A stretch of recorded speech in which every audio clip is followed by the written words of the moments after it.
All right, welcome, welcome, welcome. Thanks so much for tuning in. We've got a great event in store for you today. I'm Brian Love, Head of Depository Search for Banks and Credit Unions here at the Travillian Group.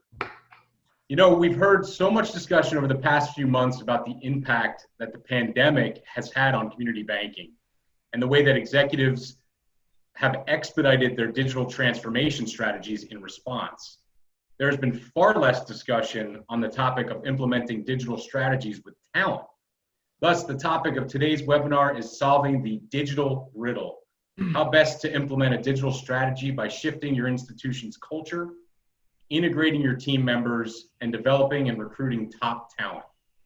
To help us solve that riddle, we've invited 4 distinguished panelists, each with unique perspectives on talent and culture.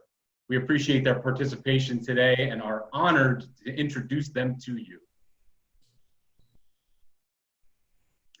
First up, we have Patrick Sells, the Chief Innovation Officer at New York-based Quontic Bank. Patrick is focused on drawing a new generation of technology talent to the banking industry and elevating Quontic as a destination employer. He was recently recognized for digital innovation in banking, earning American Banker's 2020 Digital Banker of the Year award, and was also named to Independent Banker's 40 Under 40 list for emerging community banking leaders in 2020. Welcome, Patrick. Thank you. Next, we have Jill Castilla, who leads Oklahoma-based Citizens Bank of Edmond as its president and CEO, as well as the chairwoman of its bank holding company. Jill transformed her once struggling institution into one of the most innovative community banks in the nation. Jill's numerous accolades include 2017 Community Banker of the Year by American Banker and Most Innovative CEOs in Banking by Bank Innovation. Thanks for joining us, Jill. Great to be here. Thanks a lot. Our next panelist is Jason Henrichs, the CEO of Alloy Labs, which is a consortium of community and mid-sized banks working together to drive innovation and adopt technology. He co-hosts Breaking Banks, the largest fintech podcast in the world, and is chairman of Fintechs, a nonprofit growing the fintech cluster across the Midwest. Jason's a frequent speaker on financial innovation. I've seen him at conferences. He also speaks about regulation and compliance and also serves on several fintech advisory boards. Thanks for being here, Jason. Thanks, Brian. And then rounding our panel out is Rahm McDaniel from Q2. He is the VP of Strategic Solutions for Q2 Open, I should say, where he's focused and passionate about empowering community financial institutions with open banking strategies and products. He works with customers to fundamentally transform deposit and payment systems for the modern account holder through open technology and creating new pathways in customer journey. Rahm's got 20 plus years of high-tech experience, including 12 years at senior roles at Hewlett-Packard. Welcome, Rahm. Thank you. So before we dive into our conversation, just wanted to make a quick introduction to my firm, the Travillian Group, as well as my co-moderator, Steve Cohn. So the Travillian Group is a nationwide executive search, strategy, and advisory boutique, focusing heavily on depository institutions. For the past 5 years, I've been running Travillian's Banks and Credit Union practice and was previously a proud community banker myself in Pennsylvania for the 10 plus years prior. Steve Cohn runs our advisory division, TTG Align, and he's been an executive search and talent advisory consultant for the financial services industry for 27 years. He studied industrial organizational psychology at the University of Illinois with his research focusing on assessment and leadership.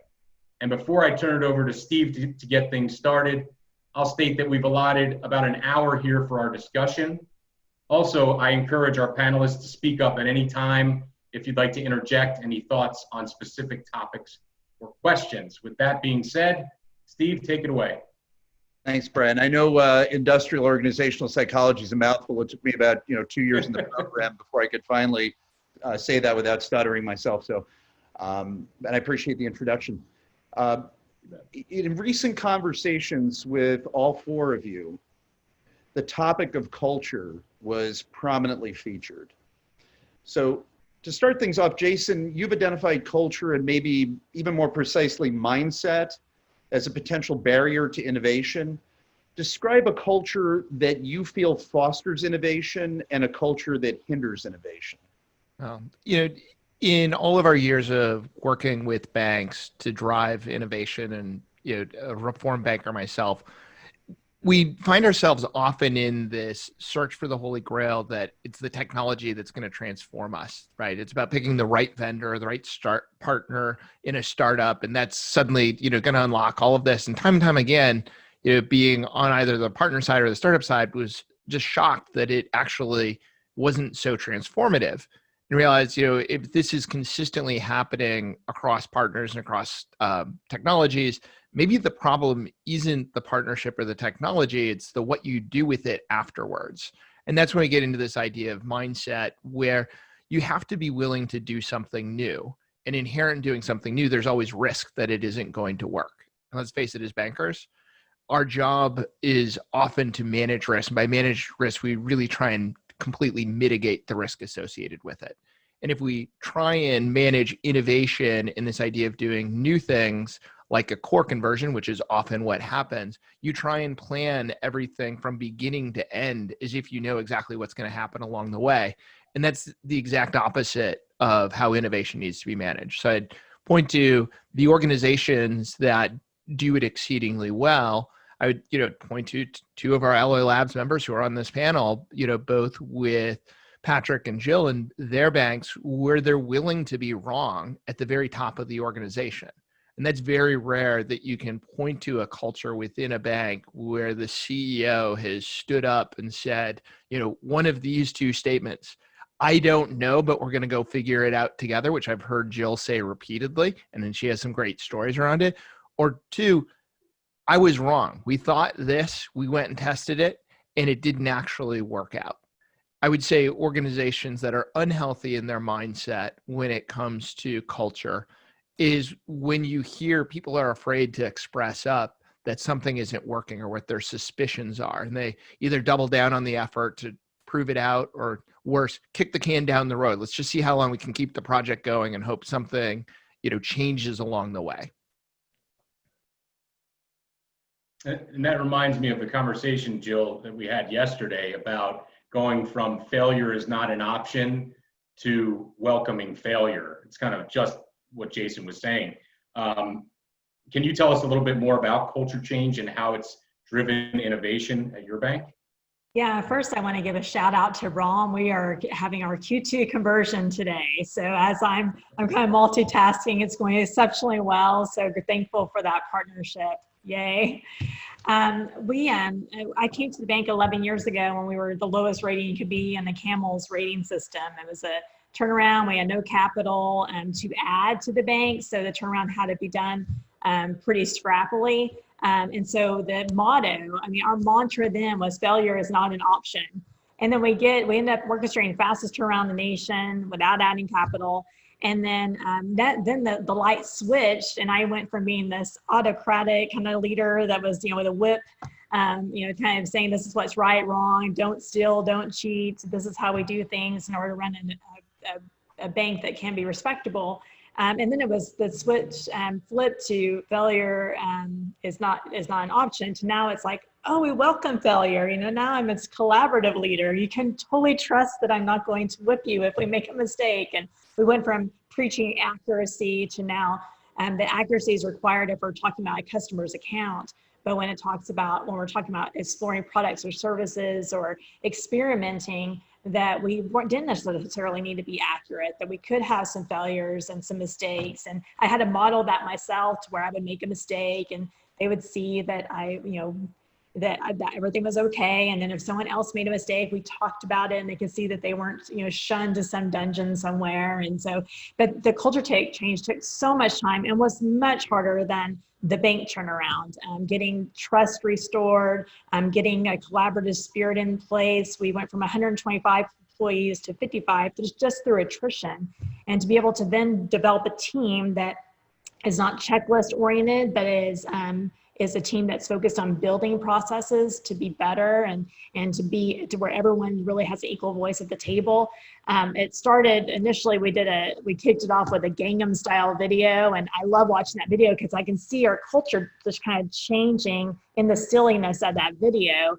And it was a great Kickstarter to some of the changes that we made. Selecting Q2 was a collaborative effort, a cross-functional team decision in which we all had a vote as to what direction to go. And they could see that there really wasn't like a ruling party, that this is something that we were all trying to move in progress together. It also helps a lot. We have an employee stock ownership plan that is the largest shareholder of our bank. So we have this collective purpose to build wealth within our team, but to also really be there for our community so that we feel like we're a valued member of the community individually as citizens of the community.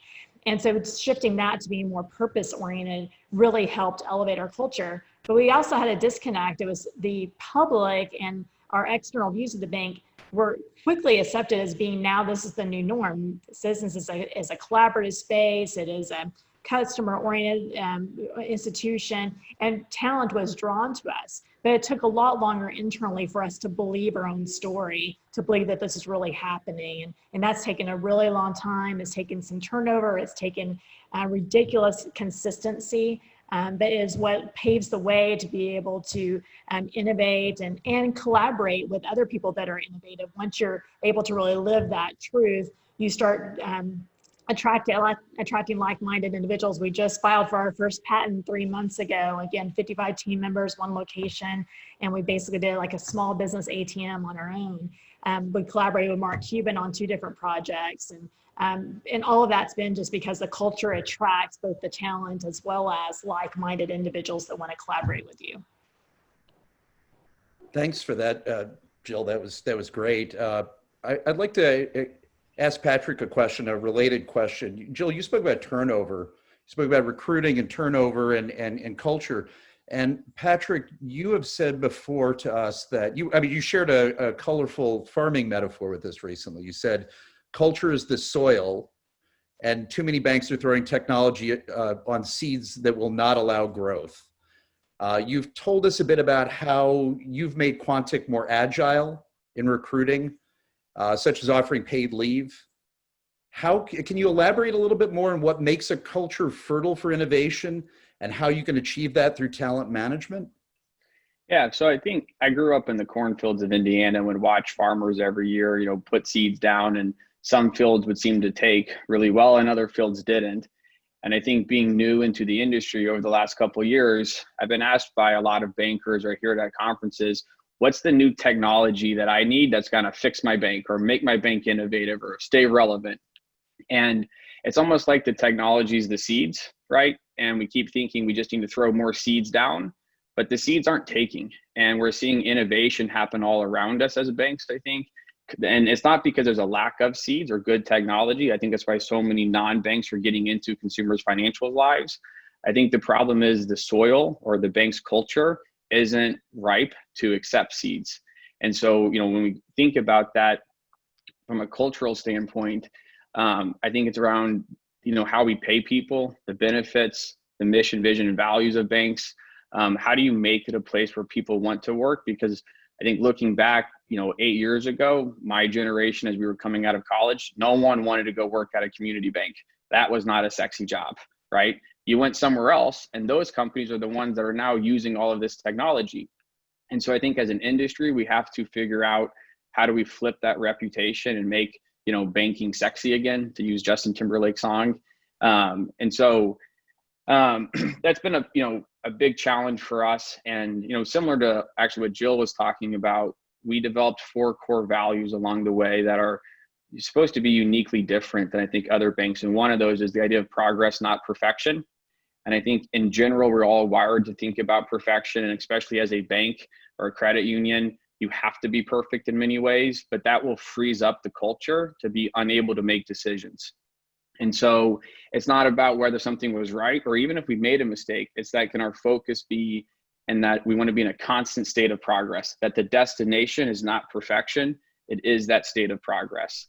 That's an example to Jill's point, the team all around starts to innovate and think differently when you as a can culturally remove that type of environment or that aspect from your culture. Thanks, Patrick. Rahm, I wanted to get you involved in this conversation around culture. We spoke not too long ago, and you mentioned that culture change needs to be pervasive in innovative organizations. For example, you observed that for innovation to happen, risk and compliance professionals need to be looking for solutions and not simply naysaying. Jason had kind of touched on that a little bit ago. Can you tell us more about the role that risk and compliance can play in innovation and how to get the right people in place? Well, so Brian, I appreciate you calling on me because I was in violent agreement with all these guys, and it was hard for me to bite my tongue to this point, but I was kind of waiting for Jill to say how the Q2 conversion was going first.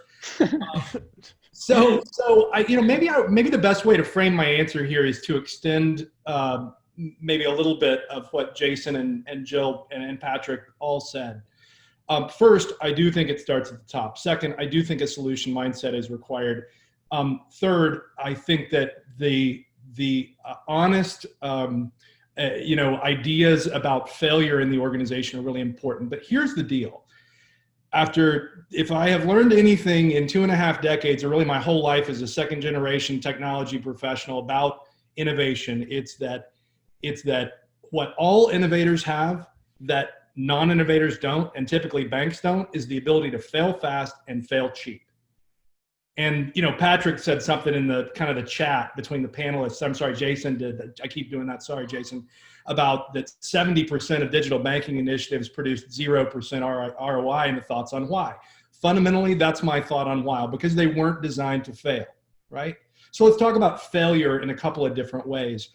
When I go into organizations, I think it's really easy for people to point the finger at their risk and compliance people the same way that they point the finger at their vendors, because too often the vendor's answer is buy more stuff, buy this technology stack that's going to solve all your problems. Or you say, well, we can't do anything because the compliance people say no, or the risk people say no. I really think it's a question of whether or not the compliance people have an innovation mindset and a solutions mindset. And that's not just a cliche, that actually means something. And I'll give you an example. For risk and compliance people to talk about the space that I play in, which is really about facilitating through technology the partnership between banks and credit unions and fintechs that they want to partner with, it's very easy for the default position to say, we can't do that partnership because we can't give a fintech access to our core admin controls, or we can't figure out a way to get terms and conditions properly accepted so that somebody can open an account, or we can't do this, or we can't do that. One of the things that I've been very impressed with in working with two members of the Alloy Labs Alliance, NBKC and Lincoln Savings Bank, is that both of them have taken a risk and compliance approach where, rather than saying, we can't do that because there's all these questions we can't answer, instead, they've taken the approach of, we have a strategic objective as an organization, and our job as a risk team or our job as a compliance team is to figure out a way that we can do these things while also making the organization safe, right? And that applies in a lot of different ways. Right now with coronavirus, I talk to organizations that are generally in one of two places. One set of banks and credit unions that I'll talk to, I'll say, how's it going? And they'll say, well, it's different. We're all working remotely and we never did that before, but we had a pandemic preparedness plan and it worked. Everybody had laptops. They took their work home. Within a couple of days, things were more or less back to normal.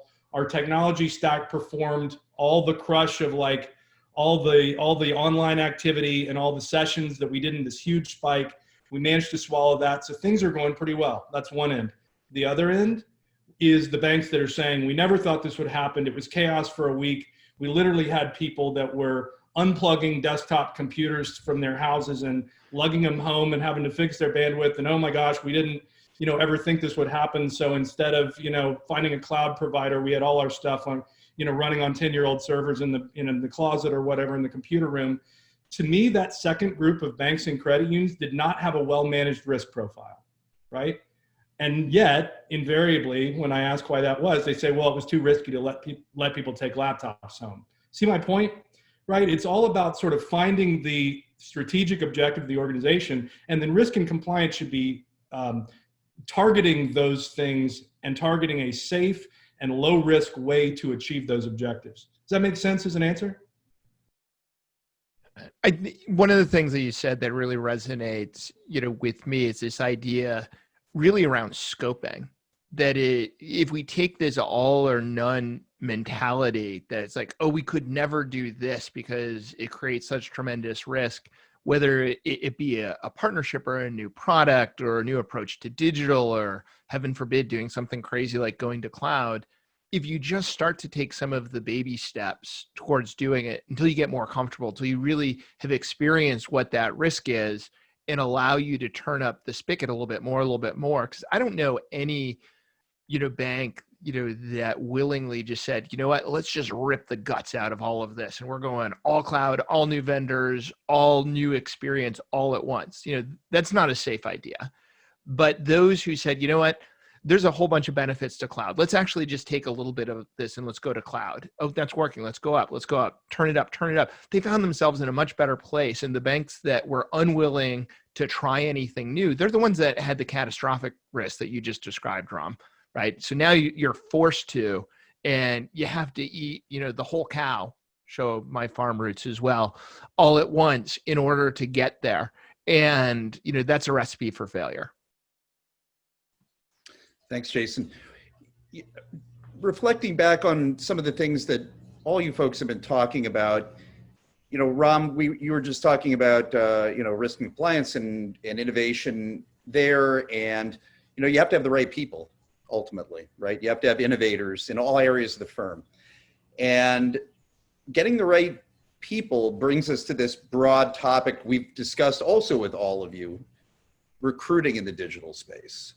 So Patrick, before, I touched on that metaphor about the soil and the seeds. The soil can be fertile, but you still have to plant and grow the seeds, right? So your career has blossomed at Quontic, so much so that American Banker, as Brian pointed out before, has recognized you as 2020 Digital Banker of the Year. You came to Quontic with diverse experience as CEO of Sales Group. How did Quontic know that you were the right big hire? And perhaps even more importantly for our viewers, how do other banks identify, hire, and just as importantly, integrate a Patrick Sells? I had to give most of that credit to my partner, our CEO, Steve Schnall. I had met Steve through a mutual friend and just started talking about technology, which was my background. I'd spent 7-8 years running a marketing technology company, helping companies figure out how do you use technology to do something new, but never in the world of banking. And as Steve and I began thinking about what could be done differently, he got excited about it and was willing to take a pretty big risk in bringing me in. And I think the other thing that Steve did, which is probably pretty rare, is that first year in particular, I essentially shared an office with him. And most of the time he shared the other side of the desk and just sat there and got to learn from him how banks work. What does the OCC mean? How does a balance sheet work? Why can't I do this?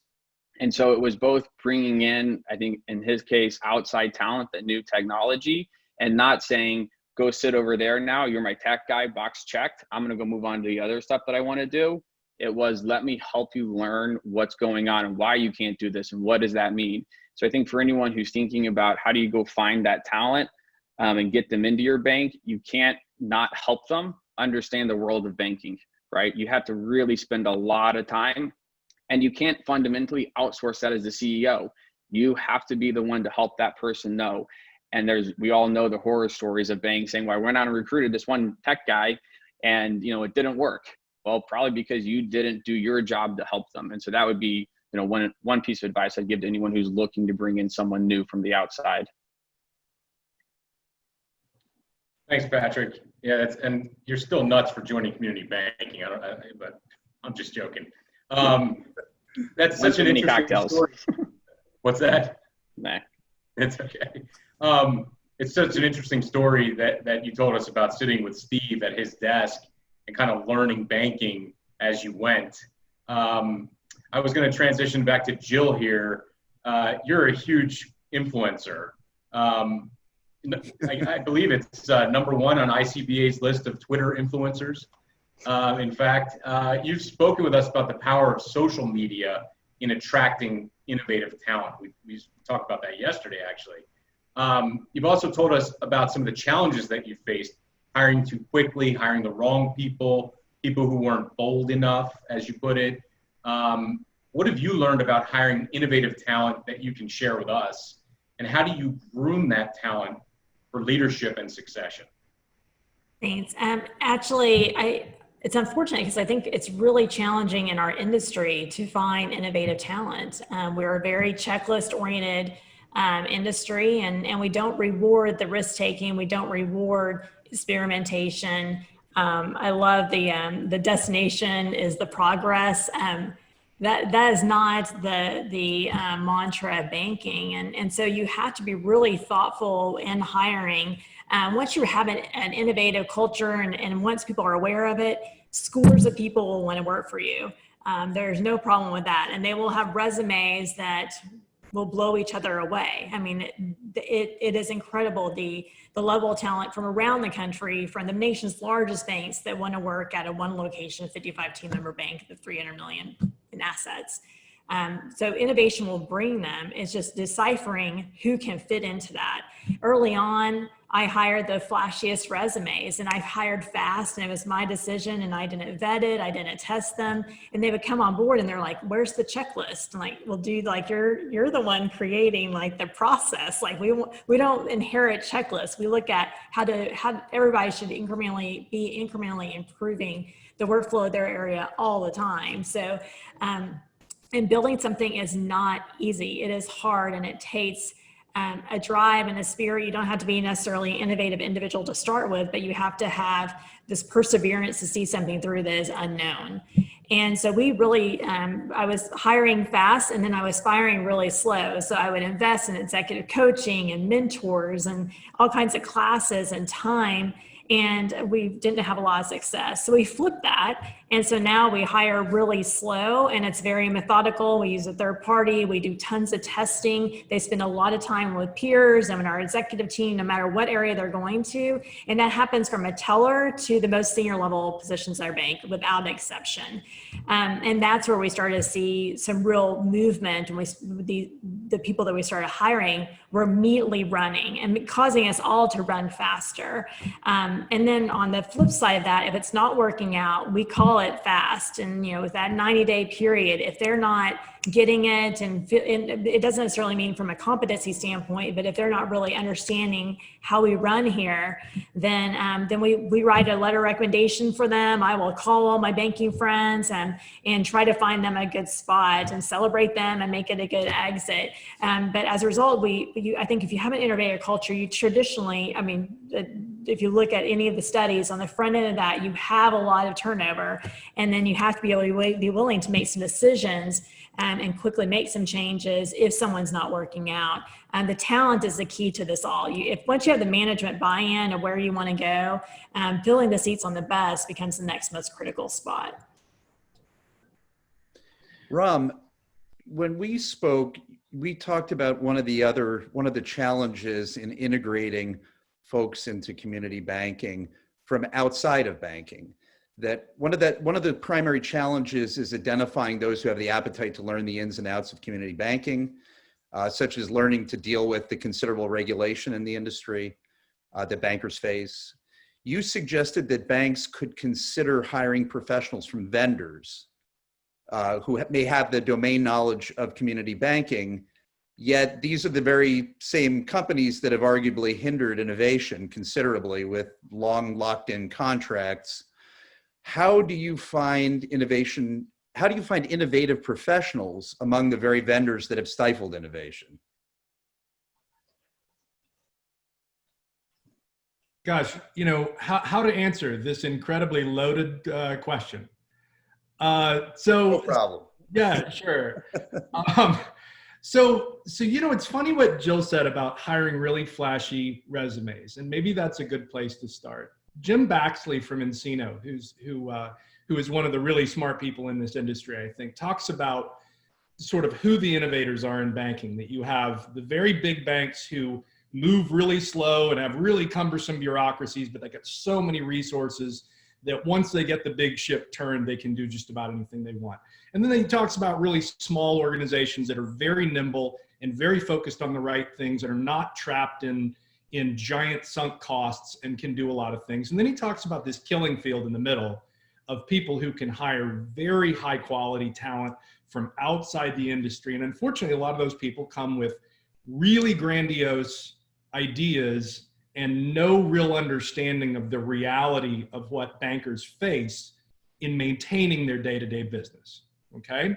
So I am one of those people, sort of. I'm not saying my resume was that great when I joined, but Q2 is the first company in financial services that I've been. I mean, I had been a business customer as a startup entrepreneur in the software space, and I had been a consumer, obviously. But my background was primarily technology and e-commerce best practices. So when I was hired by Q2, my question, even during my interview, was everything in financial services feels like Amazon, 12 years ago. Why is that? Does this company help with that? Oh, you do? Okay, well, that sounds cool. And that was kind of my starting point.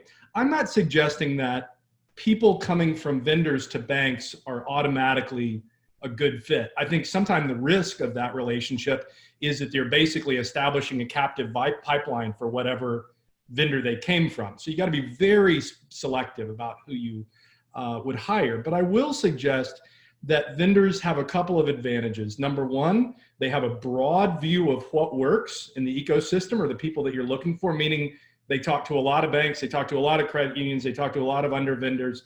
They know what works. They know what doesn't work and how the big vendors negotiate. I mean, I'm not sure that it's a contract. I don't really think it's a long-term contracts questions. I mean, yes, the contracts on the core side are way too long. Like, we agree on that. They should be coterminous, et cetera. But it's less a contracts issue and more a data I saw that, Patrick. I'm sure you'll have something to say about that. But I think it's really more a data conversion and integration, meaning that even if you solve the contract issue, you've still got to get to the cost of deconversion and the cost of moving the data over and making all the infrastructure interoperable. And that's what sometimes people forget, that people in the industry know that the hard part is getting the systems to talk to each other. But the real sort of sweet spot that vendor people occupy, I think, is not needing to sit at someone's knee for 6 months at the beginning to understand banking or understand the regulatory climate, and being able to come in with, as Jason said, a realistic understanding of the baby steps and the progress that the bank can make towards cloud or towards open banking or towards digital onboarding or whatever the pole star is on that day. And I think in this climate where coronavirus has taken digital transformation from wherever it was on the list up a few notches, right? If it was number 3, now it's number 1. If it was number 6, now it's number 3. People from the vendor side are typically going to be able to have a more realistic understanding of not what is possible, but what is achievable within the strategic horizon of the bank that hires them. Thanks, Rahm. And I agree with Patrick about the contracts, by the way.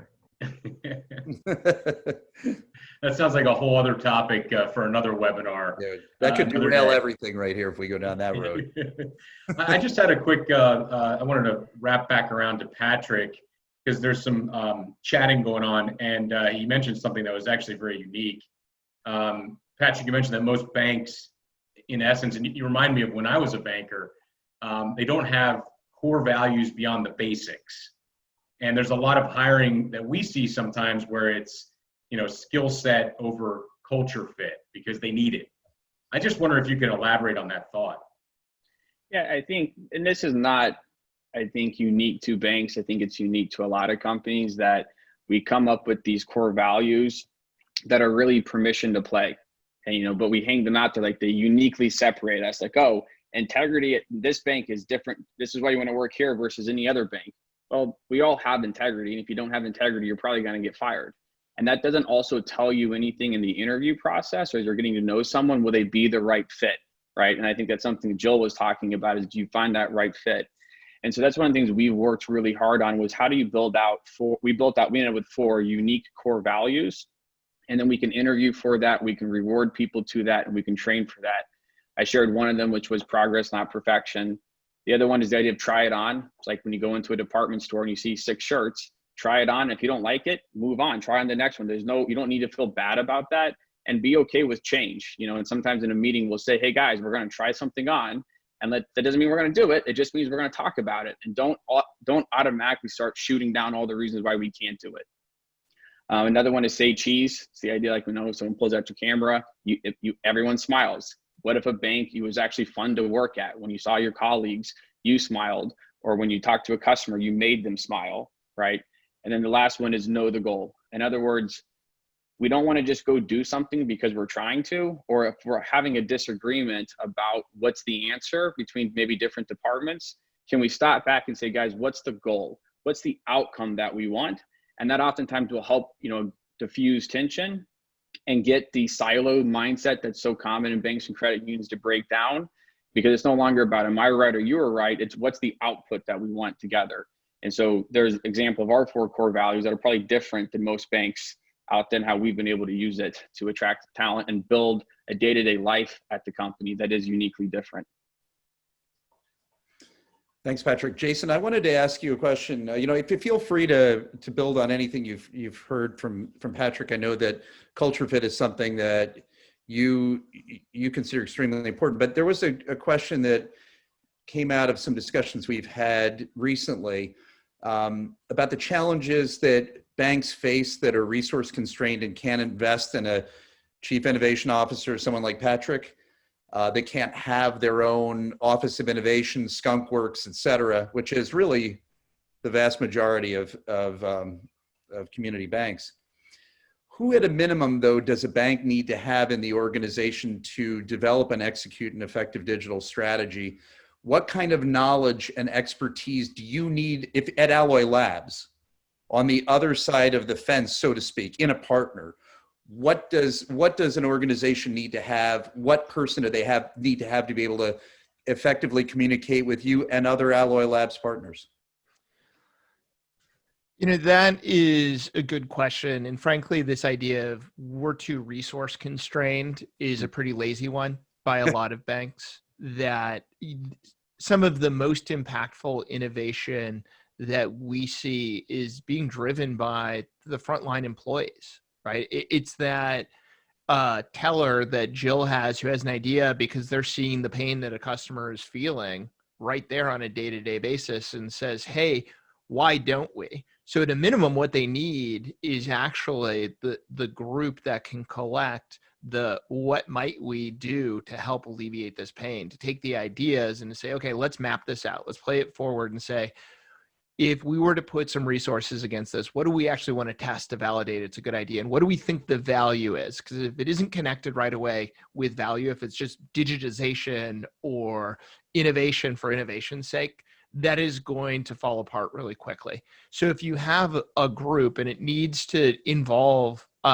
multiple functions across the organization, and it needs some level of senior enough leadership that can say yes to things, and it needs actually some money set aside for it, because if it has to go beg for money every single time, it's not going to get there. Think of it as you can spend up to X that can be decided by this group to make an investment. And it needs functions that cross over. It needs someone who understands technologically, hey, with this new Q2 platform, what kinds of capabilities did this open up for us? It needs someone on the compliance team or risk to be able to say, oh, here's how we'll scope it so that it's an appropriate level of risk that we're willing to take on. And it needs someone who owns the customer that says, this is why this is good for them and we're going to derive value. And so you don't need to hire someone new for that. You just need a group that comes together and is committed not just to sitting around the table and talking about new technology, but collecting these ideas and acting on it. So just to chime in on that, and kind of going back to that original analogy about the culture versus the tech, I think that is almost part of what I'm trying to talk about, and that I don't know that a bank needs to be able to hire a chief innovation officer or set up an innovation skunk works. And what you can do that doesn't cost anything is go change your culture.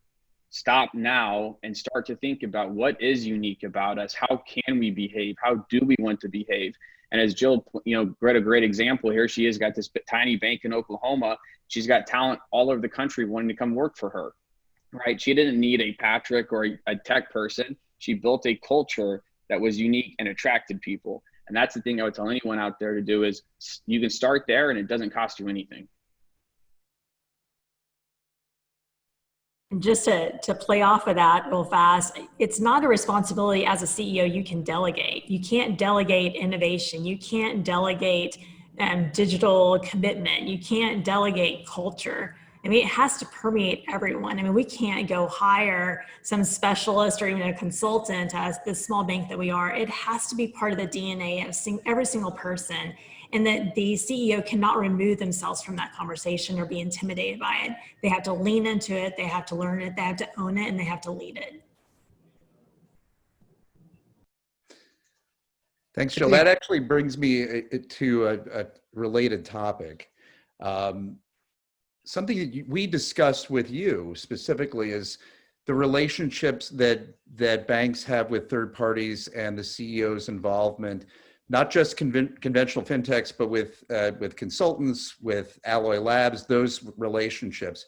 You told us that partnership can mean many different things, from buying an off-the-shelf product, where the meaning of partnership is a little bit stretched, to working with a vendor that does fully customized work and everything in between. How do you identify the right partners and describe, as you did in our last conversation, how you maintain relationships with fintechs? And we found that very interesting, such that they're there for you at the right time to meet the right specific need. And how has also being part of Alloy Labs helped you in these efforts? Thank you for that. And I'll use an Army analogy since we're going to talk a little bit about Alloy Labs, because Jason and I speak that same language, both having Army backgrounds. But you don't prepare for battle while you're in the fight. You prepare for battle in peacetime. And I think that is a lot whenever we think about collaboration, partnerships with fintech, is that you have to be cultivating these relationships even when you're not needing technology, even when you're not seeking some gap.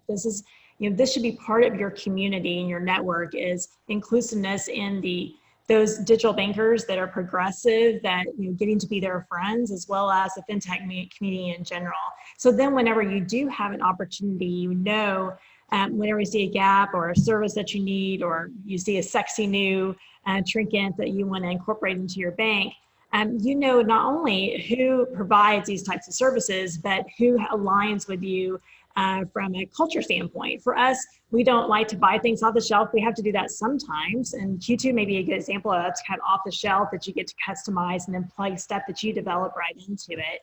Another is we've done some stuff like what we did with our patent, where we developed some stuff internally and then we contracted with someone to get us to the point where they basically just served us and what we needed. But what we really love is whenever two people come together and we're like, I generally have an idea of this working, and some fintech is excited by the same idea, and we come in and we collaborate and we make something brand new. That's what we really like. But going back to kind of the relationship piece of it, we have been begging to be part of a food truck festival in downtown Oklahoma City, the largest in the nation. But they already had a large partnership with a large bank, and they could not take on another sponsor. We didn't have any money either, so that was another reason why they didn't want us. But they called me on a Wednesday, and the festival was on a Friday, and they said, we need, if you can bring us ATMs, the big bank can't bring these ATMs this Friday. If you can get us ATMs on Friday, you guys can have the lead partnership without any sponsorship, without any cash exchange. And I had lunch in the months before with a gentleman who did outsource ATMs. And so I committed to doing that before I knew that I could. And we don't have like a supply of ATMs in some closet somewhere. And I was able to pick up the phone and call a guy that I had built a relationship with without an end in mind. But I had that card in my pocket, and we were able to get those ATMs there by Friday. And it's not traditional innovation, but it's that nimbleness to be able to act when you see the opportunity arise. And so that's why I think we miss out. It's not so much going through a convention and taking cards and being in the drawing for the big prize at the end of the convention. It's really spending the time with everyone to really understand what relationships potentially could come in the future, but that right now are only serving the purpose of understanding one another.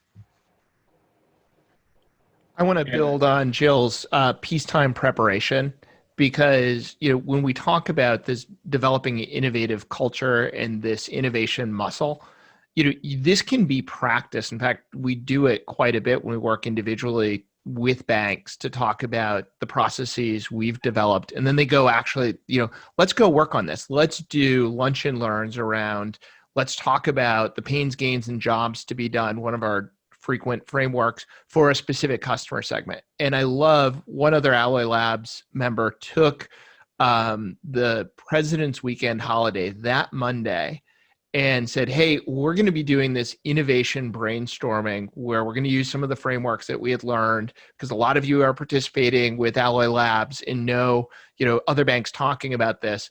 We're going to take this Monday, and anyone who wants to come and participate and do this brainstorming about customers and how can we better serve them with either the things we have or the gaps we have. Would you believe they had 300 people show up on their day off? Right? They could have taken that as a day off to go basically practice innovation. And now when it gets into the, hey, we're actually looking to employ a new technology or launch Q2 or an MX, some of these things, they actually have a better idea of doing it, and they've done it, together in the peacetime. And so when it's real and the bullets are flying, they know how to handle it. Thanks, Jason. That word nimble comes up in conversations like this all the time. One thing I'll say, I worked at some large banks, really large banks, and when I came to the community bank world, I was just amazed. Generally, if you can think it, you can do it. There's a little less barrier to entry, although there are obvious cultural issues. Rahm, I wanted to go to you next on a question about you've explained how important consultants can be helping their clients to understand the ecosystem, to understand how different products play with each other, and to ensure that the right framework and platform is in place to ensure that fintech products plug in and work with each other in concert. What are the risks for banks that choose to go it alone, that neither have a consultant to guide them nor someone in-house like a Patrick Sells?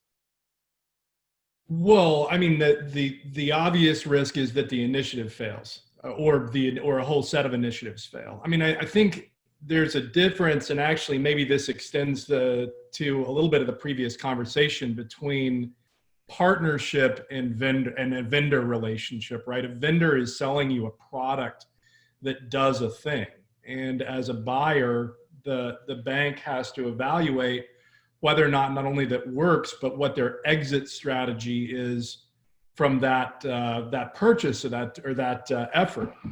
So, I mean, I think the risk here is pretty simple to define, which is that the parameters of that decision were not well defined, that they didn't go into that initiative with a good understanding what they were doing. I guess I'm not making the case for vendors, and I think, or consultants, and I think that can take a lot of forms. I've seen a number of financial institutions who will choose whatever their favorite vendor is and then kind of rely on them for good advice that they kind of give out for free. In fact, one of the things, one of the, honest, practical piece of advice I give people in these forums is, when you guys make a big technology decision, you should be evaluating the team based on the strength of the relationship management team and what you can glean from your discussions with other customers about how valuable that is. Because in many cases, your relationship management team from your key vendors are acting as consultants about what else works and are plugged into the industry in a number of different ways that can help out.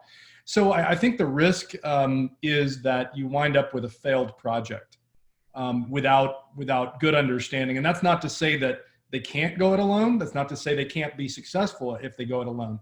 I can think of organizations that do very well without the help of consultants and without relying on their vendors to tell them what to do.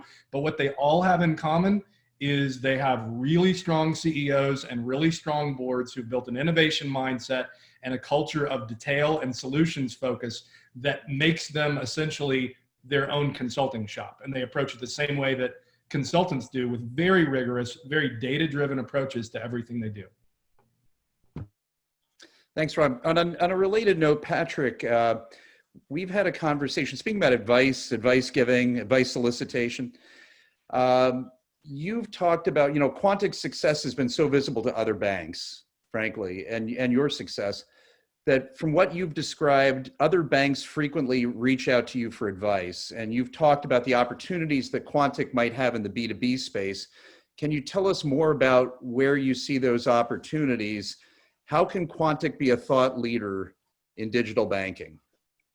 Yeah, so I think I've been working on kind of this concept over the last 3 or 4 months, and I've batted around a few people even on this call, but it's the idea of what I say is a true digital bank, right? What if a bank actually was able to help enable other banks to become digital? We've abdicated so much of this to fintechs.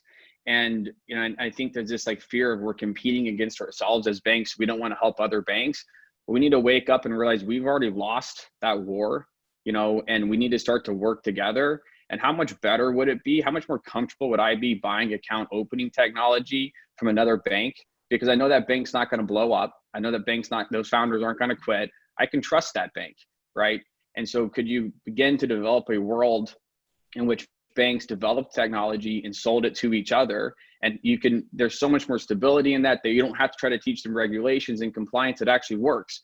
So we fix our culture, we change the reputation of the industry, we get talent in here, we start building the cool shit that we need, and then we go sell it to other banks. And together as an industry, we stop abdicating our role in the community and to consumers.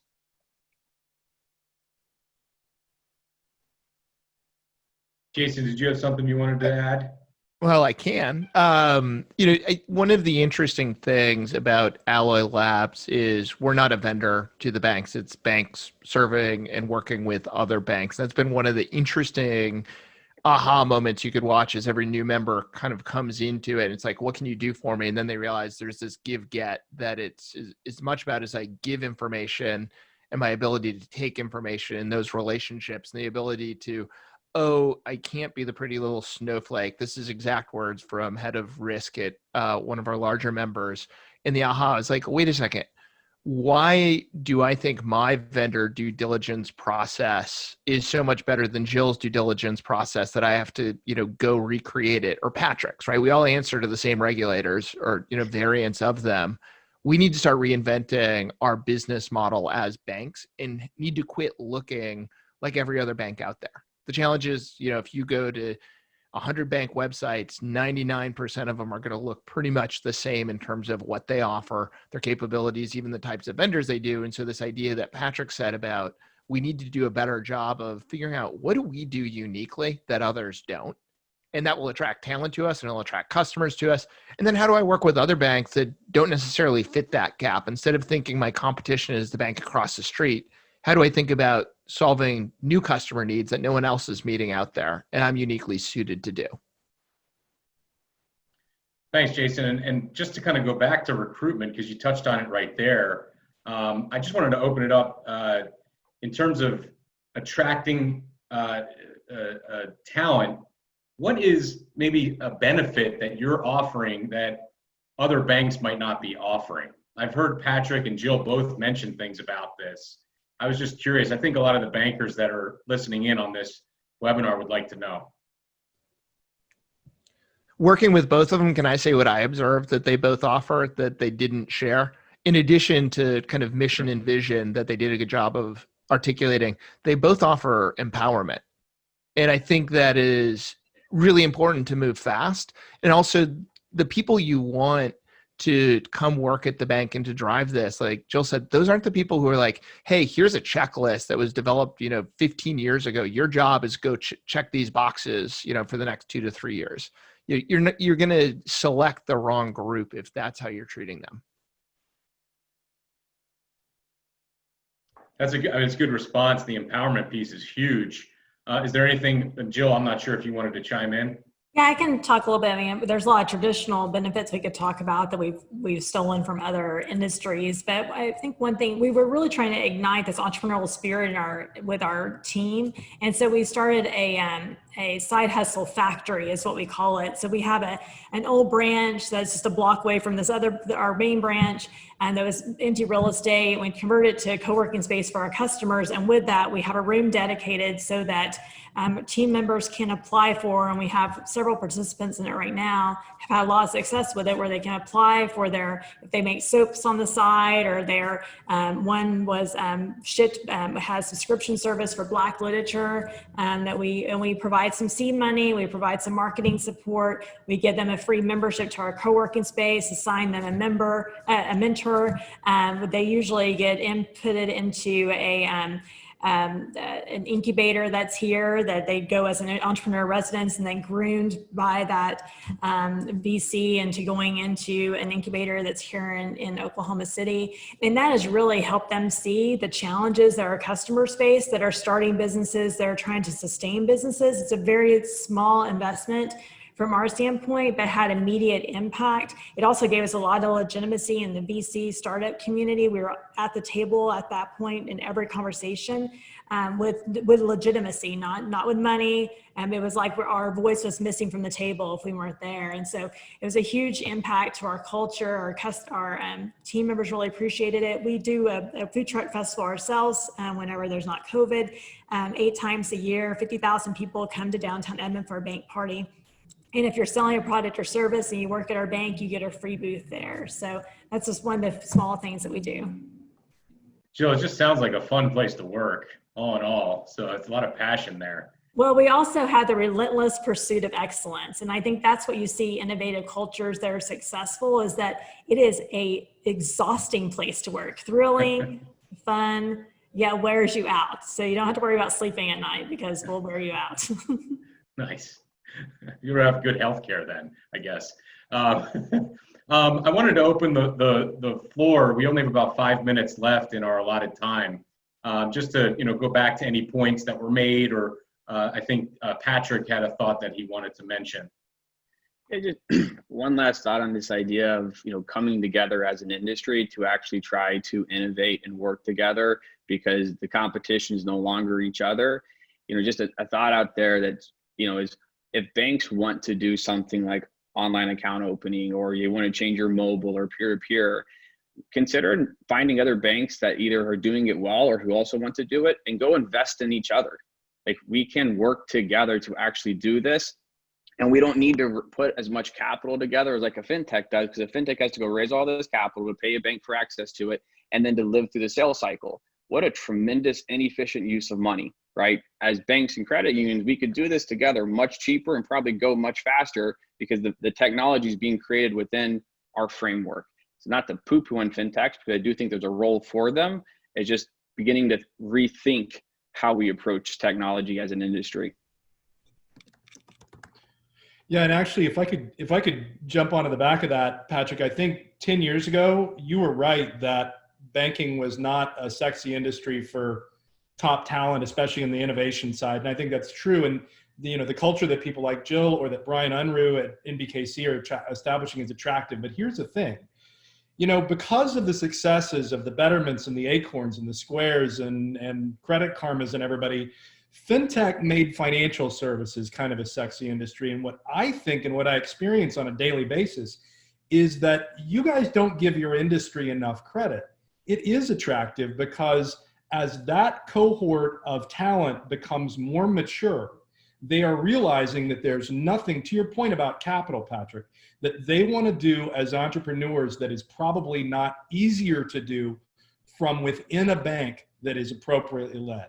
And so if I could leave anything to this audience with talent, which is that top talent is absolutely available to you if you're willing to, at a tactical level, maybe let them work remotely more often than you're used to, but then also establish a vision and a culture for innovation and progress that's compelling. Just would add, give props to Jill and your bank for getting a patent for technology. That's cool. You don't hear many banks doing that. That's awesome. Right on. We haven't gotten it yet. We filed for it, so. Close enough. Okay, we'll go for it. Patent pending. There you go. Well, just about to wrap up here. I don't know if anyone had any final thoughts, Jason or anyone else? Nope.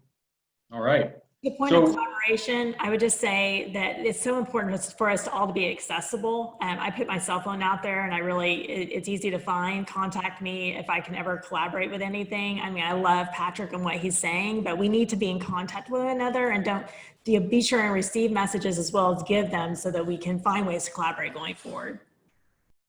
Yeah. Terrific. So on that note, we've reached our allotted time. I want to thank our panelists for the contributions today and allowing us to hear your perspectives and best practices on adopting a culture that embraces technology.